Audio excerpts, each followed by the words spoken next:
Final evidence has been heard at a public inquiry into the contaminated blood scandal of the 1970s and 80s. It's estimated 30,000 people were infected with HIV and hepatitis. Joseph Peaty was given contaminated blood when he was 17. Life has been completely undermined from the moment I was infected. You don't want it to define you, but the condition is that overwhelming that it does, and you have to deal with the physical fallout from it. But as time goes on, then more and more the psychological fallout from it. 5 Live Drive. Clare McDonnell and Tony Livesey. Now, after almost 4 years of testimony, the public inquiry into the contaminated blood scandal has finished hearing evidence. The question all those witnesses and experts have been trying to get to the bottom of is why up to 30,000 people contracted HIV or hepatitis C after being given unscreened blood products and transfusions between 1970 and 1991. It's to treat conditions like haemophilia. Well, an estimated 1,800 people of those have died in what's being called the worst treatment disaster in NHS history. Our health reporter Jim Reid joins us now with the details. Evening, Jim. Good evening, Claire. I mean, it's just incredible, isn't it? But I guess what is so shocking when you read that figure is it happened over many, many years, didn't it? So it didn't all happen at once. It happened over many years. But the true scale of this scandal is shocking. Well, that's one point that campaigners and victims and families always make, and I think it's probably quite a good one. They were very good in this country at reporting disasters if there's one specific event that's to blame. Maybe we're sort of less effective at reporting stuff that happens over a long period of time. And here, you know, hepatitis C, one of the viruses which we're talking about, is often called the silent killer because you can live with it for decades in some cases, and then it can cause liver failure, it can cause cancer, and so a lot of these numbers that we're talking about were over decades, but they are, you know, you said they are huge. If I just break it down, so there's two main groups that were infected. There was people with the blood disorder Hemophilia and similar blood disorders. Around 1,200 of that group were infected with HIV. Half of those we thought have lost their lives to an AIDS-related illness. Then another 5,000 of that group were infected with hepatitis C. Then there's a second group of people infected who received a blood transfusion. So this is after perhaps childbirth, an accident, surgery, that kind of thing. And around 100 of that group contracted HIV, and around 26,000 we now think caught hepatitis C. And all these numbers have come out as part of this inquiry, really, because they've done some very detailed work on the statistics. So it's one important result of holding this public inquiry. And we've heard some heartbreaking stories, and we're going to hear another one shortly. I mean, the evidence is now finished, but what will happen to that now, and what do the families want to happen? Well, there'll be a final report written, so this is going to take a while. We were expecting it in the summer. We found out today it looks like it's going to be pushed back into the autumn, and there'll be a series of recommendations. The chair of the inquiry was talking this afternoon, and he said that one of the reasons they're pushing it back is because they have to give any organisation or individual that's going to be criticised the right to respond. But he made it very clear in that speech that there will be criticisms made. As for what can happen next, well, Andy Burnham, the Mayor of Manchester, gave evidence to this inquiry. He is a former Health Secretary as well. He's campaigned in Parliament very hard to get this public inquiry. And he's said that he thinks there is a case for charges of corporate manslaughter that could potentially be brought, maybe against some of the pharmaceutical companies, against some of the government departments.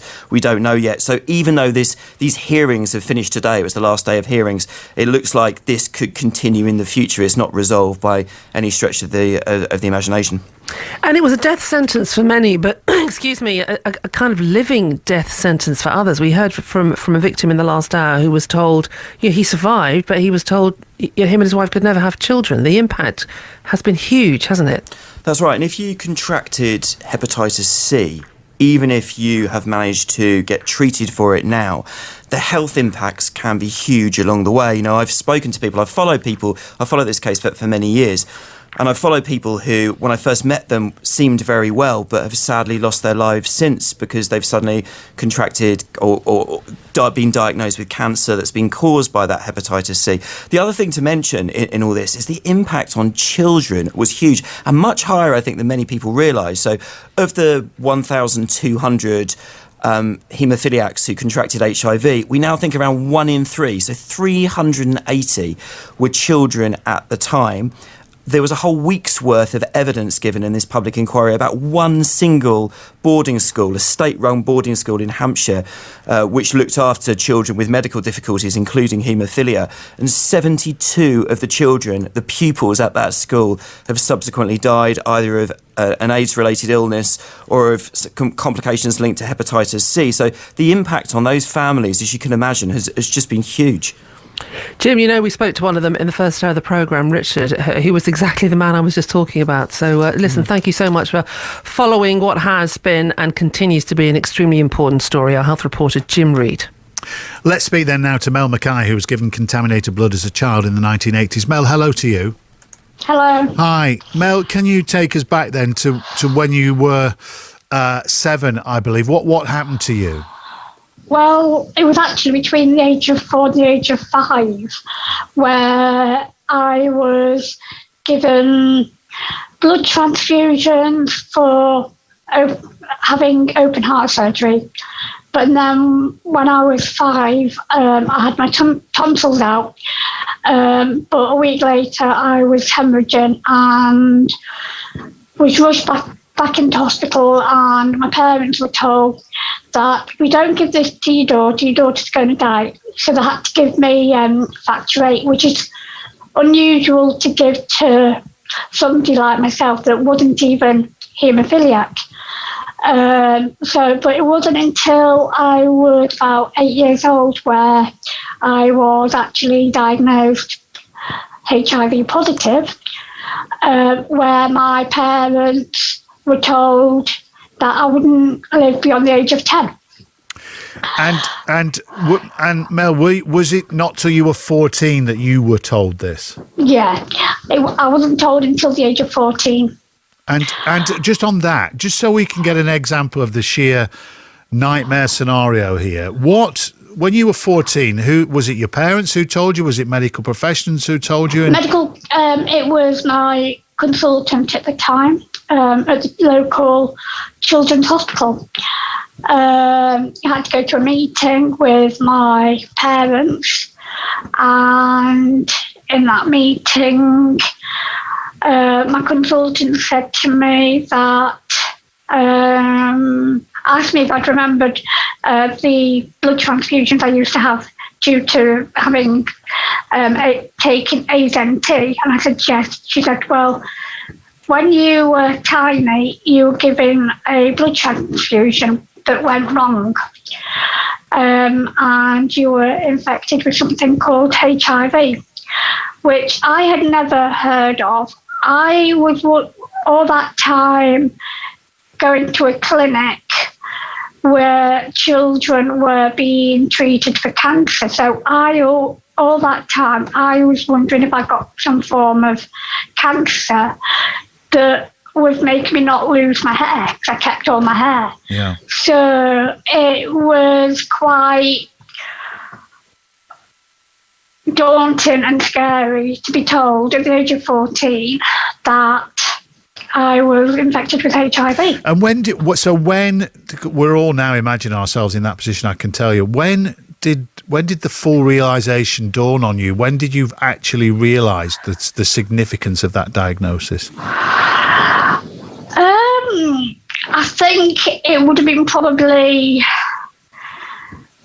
late teens, early 20s, where a couple of times where I was in hospital where I basically did nearly die. One of the times, which was in 98, where I had meningitis, and basically my consultant said to my mum that they had to bring my brother at the time, that was in the army, back from Ireland to see me. I didn't realise at that time how seriously ill I was, but I think it was then when I started to realise then how much the HIV living with HIV has affected my life. Well, go on, Mel, finish. Even to this very day, due to the HIV medication, it then interacted with one of my asthma inhaler, which then caused me more health problems, which has caused me to end up with adrenal insufficiency, which now I have to take more tablets, which is hydrocortisone steroid, to keep me alive, as well as having to have the HIV meds. So having being infected with HIV has had a knock-on effect, causing more health conditions for myself. How do you, Mel, how do you assess what's happened to you? I asked, Richard Warwick was on earlier, who's been in a similar position to you. I asked, what's the overriding emotion that you have? Is it regret? Is it anger? Is it frustration? In a sense, it's great that the inquiry has kind of come to an end, but it's frustration that we're nowhere near to getting a proper apology from the government and proper answers of what how they've actually how much they have caused to people's lives. You telling your story ensures a lot of other people now understand what you've gone through, Mel. What ultimately, you want an apology, do you? And Richard objected to the word compensation. So you want remuneration and you want an apology, do you? Yeah, definitely. And basically, in a sense, it would be great to get a proper compensation package, but no amount of money will actually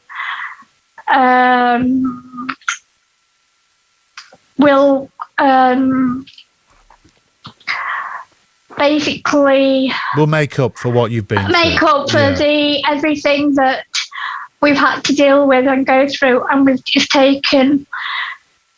we've all been fighting for like 30, 40 years to even get to where we are today.